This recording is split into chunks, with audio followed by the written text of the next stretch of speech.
Welcome back now. Communism in Cuba. Another massive march held in Miami last night with protesters calling for, quote, Cuba to be free, just like we are. President Biden finally denounced communism yesterday. Watch. Communism is a failed system, universally failed system.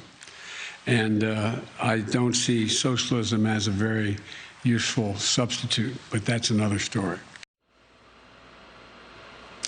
Joining me right now is Florida Congresswoman and Foreign Affairs Small Business Committee member Maria Salazar. Congressman, it's always a pleasure to see you. Thanks very much for being here. Maria. You're right there in the thick of things in Florida. What has been the impact to your district from the happenings in Cuba? Well, the impact is, I represent 2 million Cuban Americans who fled, my parents among them. I'm the daughter of political refugees, and for us, this is a historical moment. And we're waiting on the United States to do something. Cuba is closer to Miami than Orlando is to Miami. And I was conducting a press conference yesterday with Governor DeSantis, the governor of the state of Florida, demanding, asking, begging the Biden administration, the president, to do one thing right now. Just the most urgent thing to do is to restore internet on the island. Why is that? Because the moment those Cubans know that there's internet, that there's a balloon where they can be beaming the videos where they're being beaten and tortured and killed on the streets, the Cubans will go back to the streets and finally will say to the world that they want freedom. It's not that they want vaccine. It's not that they want to lift the embargo. They're not saying they want food. They want libertad, means liberty. 62 years, the most cruel revolution that the Americas has ever seen. Is time for that, for the United States to help us end it. So tell me how you view President Biden's comments. He said communism has failed. What do you want to see from the United States? I know you're working with Florida Governor Ron DeSantis and Commissioner Brendan Carr on ending Cuba's internet blockade. I'm going to get to that in a moment. How do you view Biden's work on this? Very weak, because this is an audience of one.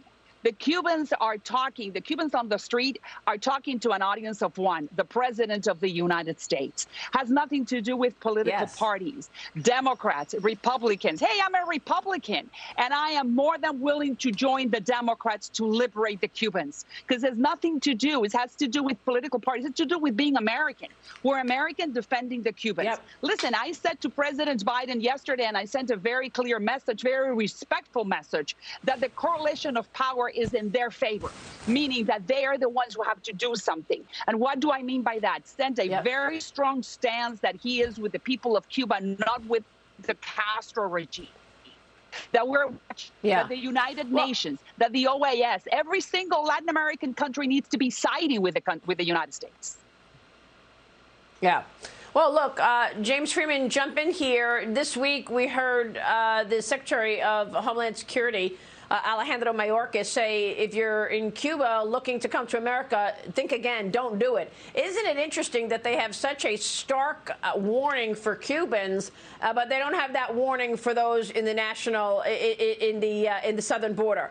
And countries like Guatemala and El Salvador, where we're seeing so many, 180,000 apprehended just last month. You weigh in here, James. And I agree with you. And we're not, because I think that what the administration is fearing is another Mariel boat lift, where President Carter had to receive 125,000. James Freeman is with us from the Wall Street Journal. Maria, here's James Freeman. Go ahead, James. Yeah, it seems to me if people are fleeing Cuba, by definition, they are fleeing government oppression. By definition, they have a reasonable fear of persecution, probably more than a reasonable fear. Probably it's almost certainly actually happening. So why would they not be welcomed as refugees into the United States? Because there is a double standard. But, the conversation right now needs to shift to what's happening that has not happened in 62 years.